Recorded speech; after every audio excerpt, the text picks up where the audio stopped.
नमस्कार।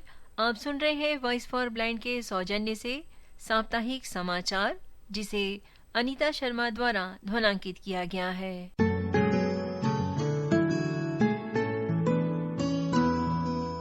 प्रधानमंत्री श्री मोदी की अध्यक्षता में केंद्रीय कैबिनेट बैठक में समाज के कमजोर एवं असंगठित वर्ग की आर्थिक सुरक्षा व लघु उद्योग के वित्तीय सशक्तिकरण को लेकर 2 अहम फैसलों पर मुहर लग गई है। केंद्रीय कैबिनेट ने अटल पेंशन योजना को 2030-31 तक विस्तार दे दिया है। साथ ही भारतीय लघु उद्योग विकास बैंक यानी सिडबी को 5,000 करोड़ रुपए की इक्विटी सहायता देने का फैसला किया है। गौरतलब है कि अटल पेंशन योजना की शुरुआत मोदी सरकार ने 9 मई 2015 को की थी। इसका उद्देश्य असंगठित क्षेत्र में काम करने वालों को उनके बुजुर्ग होने पर आय की सुरक्षा प्रदान करना। 19 जनवरी 2026 तक अटल पेंशन योजना के अंतर्गत देश के 8.66 करोड़ लोग पंजीकृत थे। इस योजना के अंतर्गत 60 वर्ष की आयु से होकर अंशदान के आधार पर प्रतिमाह 1,000 से 5,000 रुपए तक की न्यूनतम गारंटीकृत पेंशन दी जाती है।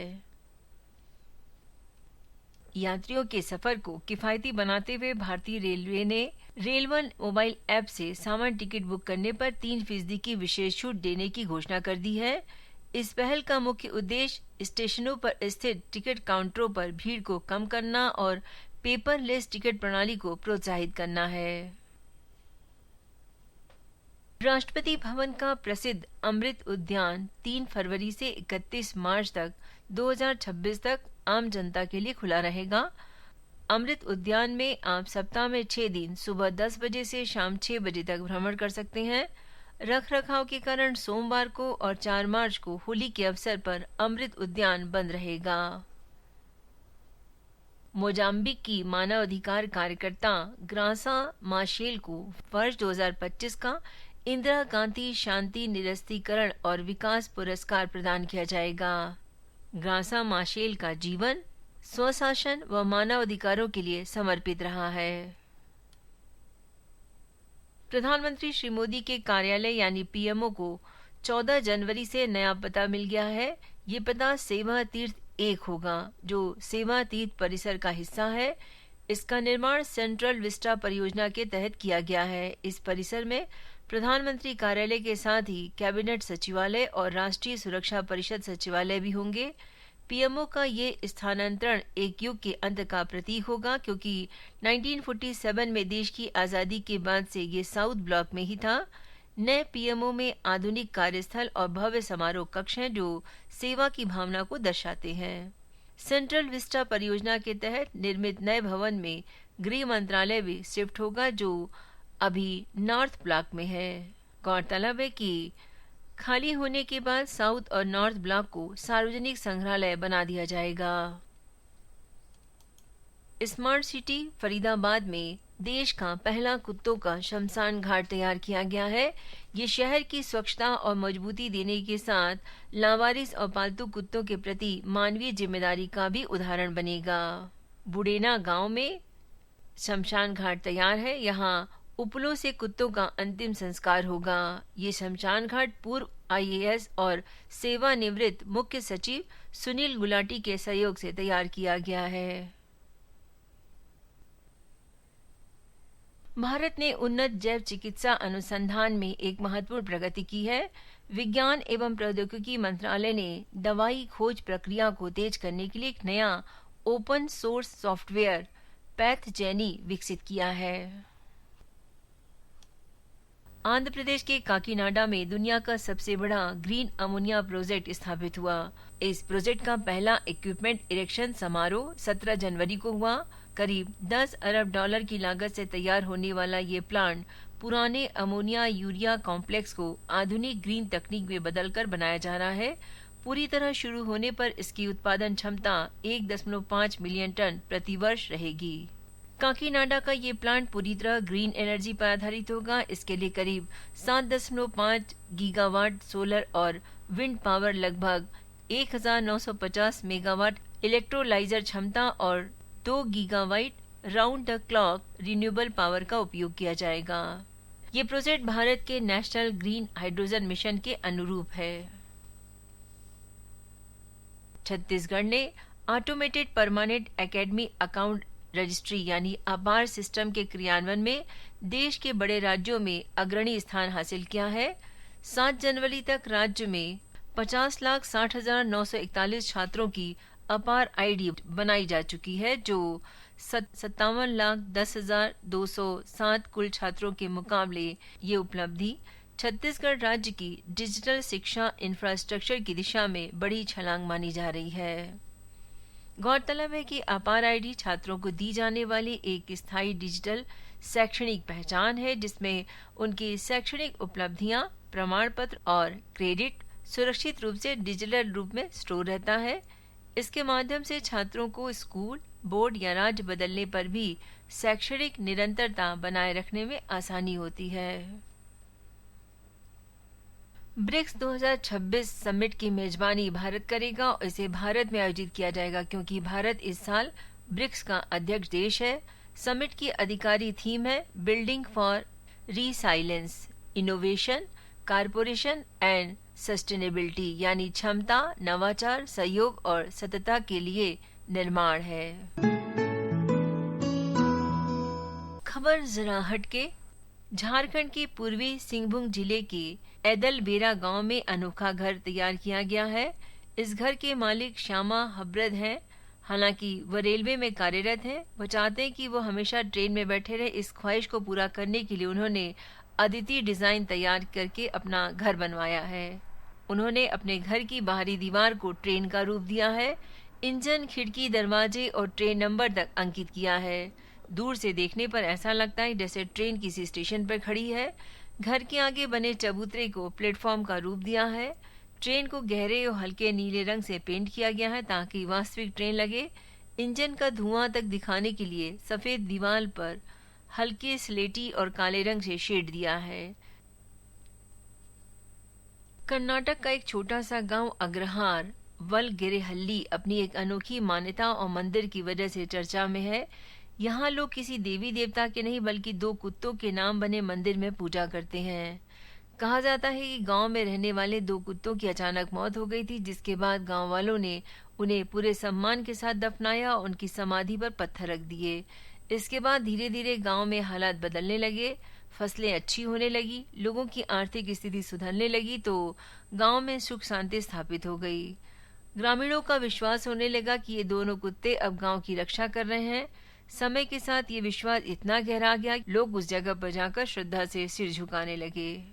साल 2010 में इस आस्था को एक नया रूप तब मिला जब गांव के एक व्यक्ति को सपने में गांव की आराध्य देवी के पम्मा के दर्शन हुए और कुत्तों के लिए एक मंदिर बनाने को कहा। इसके बाद गांव वालों ने मिलकर वहां एक छोटा सा मंदिर बनवाया, जिससे पत्थर से बनी दोनों कुत्तों की मूर्तियां स्थापित की गई हैं। गणतंत्र दिवस की अग्रिम बधाई के साथ ही गणतंत्र दिवस पर मुख्य अतिथियों की परंपरा के इतिहास पर एक नजर। 2026 में देश 77वां गणतंत्र दिवस मनाएगा। इस बार भारत में 26 जनवरी पर मुख्य अतिथि होंगे यूरोपीय परिषद के अध्यक्ष Antonio Luis Santos da Costa और यूरोपीय आयोग की अध्यक्ष उर्सुला वान डेर लेयन। गणतंत्र दिवस समारोह में मुख्य अतिथियों की परंपरा 1950 से जारी है। भारत जब अपना पहला गणतंत्र दिवस मना रहा था तब इंडोनेशिया के राष्ट्रपति सुकर्नो को मुख्य अतिथि के रूप में आमंत्रित किया गया था। उस समय परेड इरविन स्टेडियम, जो कि अब ध्यानचंद स्टेडियम है, इसमें आयोजित की जाती थी। हालांकि 1952 और 1953 के गणतंत्र दिवस समारोह में विभिन्न कारणों से कोई मुख्य अतिथि नहीं था। 1955 से परेड राजपथ, जो अब कर्तव्य पथ के नाम से जाना जाता है, इस पर स्थायी रूप से आयोजित होने लगी। 1955 में पाकिस्तान के गवर्नर जनरल मलिक गुलाम मोहम्मद को आमंत्रित किया गया। वह महिंद्रा एंड महिंद्रा के संस्थापकों में से एक थे। 1960 में सोवियत संघ के राष्ट्रपति क्लीमेंट वोरोशिलोव और 1961 में ब्रिटेन की रानी एलिजाबेथ द्वितीय जैसे नेता गणतंत्र दिवस परेड में शामिल हुए। 1966 में कोई अतिथि नहीं था। अफ्रीकी और लैटिन अमेरिकी देशों का 1970 के दशक में प्रतिनिधित्व बढ़ा। 1980 के दशक में आर्थिक उदारीकरण की शुरुआत हुई और मुख्य अतिथियों के चयन में विकसित देशों पर जोर दिया गया। 1995 में दक्षिण अफ्रीका के राष्ट्रपति नेल्सन मंडेला आए। इस दशक में सोवियत संघ के विघटन के बाद रूस और पूर्वी यूरोप के देशों पर ध्यान केंद्रित हुआ। 2007 में रूस के राष्ट्रपति व्लादिमीर पुतिन और 2010 में दक्षिण कोरिया के राष्ट्रपति ली म्यूंग वाक जैसे नेता मुख्य अतिथि बने। इस दशक में भारत की लुक ईस्ट नीति पर जोर दिया गया। 2015 में बराक ओबामा पहले अमेरिकी राष्ट्रपति मुख्य अतिथि थे। वह भारत अमेरिका संबंधों में मील का पत्थर था। 2018 में आसियान के 10 नेता पहली बार सामूहिक आमंत्रण मुख्य अतिथि बने। 2021 व 22 में कोविड के कारण कोई मुख्य अतिथि नहीं था। मिस्र के राष्ट्रपति 2023 में, फ्रांस के राष्ट्रपति इमैनुअल मैक्रों 2024 में और इंडोनेशिया के राष्ट्रपति प्रबोवो सुबियांतो 2025 में मुख्य अतिथि बने थे। इस परंपरा का महत्व भारत की विदेश नीति के साथ गहराई से जुड़ा है। मुख्य अतिथि के चयन से भारत अपने रणनीतिक हितों को आगे बढ़ाता है। ये परंपरा न केवल सैन्य शक्ति प्रदर्शन बल्कि सांस्कृतिक आदान प्रदान का माध्यम भी है, जहां मुख्य अतिथि भारतीय संस्कृति, विविधता और प्रगति से परिचित होते हैं। समसामयिक साप्ताहिक घटनाओं के अंतर्गत अब आप तनुजा चक्रवर्ती जी से विज्ञान से जुड़ी हुई कुछ रोचक जानकारी का लाभ ले सकते हैं। नमस्कार। आज हम जो जानने जा रहे हैं वह बड़ा रोचक है। वह है सुख का उम्र से रिश्ता। जी हाँ, आज हम विज्ञान के लेंस से सुख की खोज में या खुशी की खोज में डुबकी लगाएंगे और जानेंगे कि विज्ञान के अनुसार सुख की उम्र या खुशी की उम्र क्या है। सुख और खुशी पर होने वाले वैज्ञानिक शोध ने हमें दिखाया है कि खुशी केवल एक भावना नहीं बल्कि एक जटिल प्रक्रिया है, जिसमें हमारे दिमाग, शरीर और पर्यावरण का गहरा संबंध होता है। न्यूरोसाइंस, मनोविज्ञान और सामाजिक विज्ञान के क्षेत्रों में होने वाले अध्ययनों ने सुख की बेहतर समझ प्रदान की है।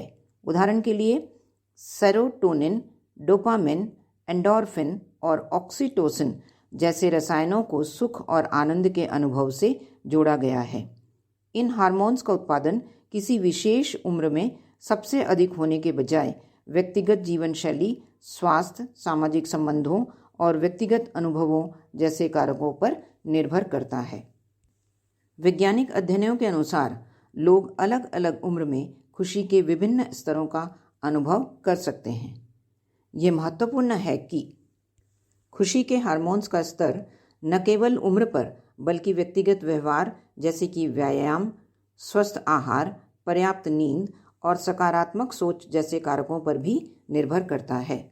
अखिल भारतीय आयुर्विज्ञान संस्थान दिल्ली में नैदानिक मनोविज्ञानी रह चुकी डॉक्टर मंजू मेहता बताती हैं कि खुशी के लिए डोपामिन हार्मोन बहुत ज़रूरी है। हमारे शरीर में ये हार्मोन रिलीज होगा तभी हम खुश रहेंगे। हमारे दिमाग में एक केंद्र होता है जिस पर डोपामिन का असर होता है और ये हार्मोन रिलीज कैसे होता है इसे लेकर भी काफ़ी शोध किया गया।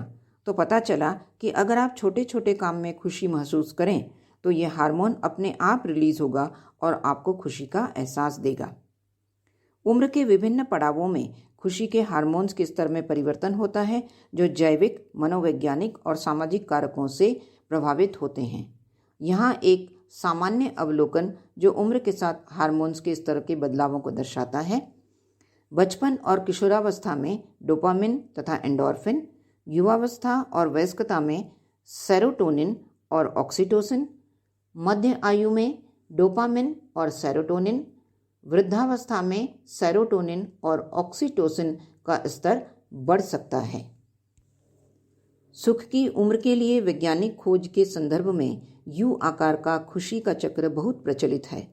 ये बताता है कि 18 या उससे पहले की उम्र में आप खुश होते हैं, फिर ये खुशी कम होने लगती है और 45-50 के आसपास जैसे जैसे हमारी उम्र बढ़ती है ये चीज़ें बेहतर होती जाती हैं और खुशी भी बढ़ती है। 60-70 की उम्र पर खुशहाली ज़्यादा मापी जाती है। उसकी भी यही वजह है कि आपने अपने जीवन की मुश्किलें हल करना सीख लिया है और आप अब ज़्यादा विवेकशील हैं। खुशी से जुड़े कोर्स। जी हाँ, देश विदेश में खुशी से जुड़े तरह तरह के कोर्स चल रहे हैं और इन कोर्स में एडमिशन के लिए उम्र की कोई बंदिश नहीं है। मशहूर हार्वर्ड यूनिवर्सिटी का कोर्स दुनिया भर में मशहूर है। इसी तरह भारत में भी कई कोशिशें की जा रही हैं। गुजरात यूनिवर्सिटी में एक कोर्स है जिसकी मदद से सिर्फ 6 महीने में खुश रहना सिखाया जाता है। इसमें वेदों और उपनिषदों का पाठ कराया जाता है, साथ ही नृत्य, संगीत, हंसी, खाना, स्पीच थेरेपी जैसा बहुत कुछ होता है। ऐसे ही दिल्ली यूनिवर्सिटी में रामानुजम कॉलेज के centre of ethics and virtuous में स्कूल ऑफ हैप्पीनेस है। विश्व सुख दिवस, जो हर साल 20 मार्च को मनाया जाता है, के पीछे का विचार भूटान द्वारा प्रस्तावित किया गया था, जो अपने नागरिकों की खुशी को राष्ट्रीय आय से ज़्यादा महत्व देता है। खुशी को मापने के या वैज्ञानिक मापक वैसे तो कई हैं, लेकिन आसान तरीका है कैंट्रिल सीडी। ये एक ऐसा उपकरण है जो अपने नाम को सार्थक करते हुए एक सीडी बनाता है जिस पर 0 से 10 तक नंबर होते हैं। इनमें 0 सबसे कम और 10 सबसे ज़्यादा होता है। वर्ल्ड हैप्पीनेस रिपोर्ट में भी यही स्केल इस्तेमाल किया जाता है। सुख के लिए वैज्ञानिक सुझाव। यह है सामाजिक संबंध, धन्यवाद की भावना, नियमित व्यायाम और नए अनुभवों का पीछा। अतः हम कह सकते हैं कि सच्ची खुशी और संतोष जीवन के सभी पहलुओं में विकसित की जा सकती है। यह हमें खुशी के लिए एक दूसरे का समर्थन करने और एक साथ मिलकर एक अधिक खुशहाल और संतुष्ट समाज का निर्माण करने के लिए आवश्यक है। आशा करते हैं कि समसामयिक घटनाओं पर आधारित एवं उपरोक्त जानकारियों से आप विभिन्न प्रतियोगी परीक्षाओं के लिए लाभान्वित होंगे। यदि आपको ये प्रयास पसंद आ रहा है तो आप चैनल को सब्सक्राइब करें, लाइक करें और हमारे voiceforblind@gmail.com पर मेल भी कर सकते हैं। आपके सुझावों का हमेशा स्वागत है। आज के सुविचार के साथ ही साप्ताहिक समाचार यहीं पर समाप्त करते हैं। बसंत पंचमी के उपलक्ष्य पर माँ सरस्वती को वंदन करते हुए मंगल कामना करते हैं कि माँ सरस्वती की कृपा सब पर बनी रहे। माँ सरस्वती की कृपा से जिनके पास ज्ञान होता है वह परिस्थितियों से हारते नहीं, उन्हें अवसरों में बदल लेते हैं। ज्ञान ही सही कर्म और सही दिशा का बोध कराता है। यही कारण है कि माँ सरस्वती के प्राकट्य दिवस यानी बसंत पंचमी को भारतीय परंपरा में ज्ञान का महापर्व माना गया है। जय हिंद, वंदे मातरम।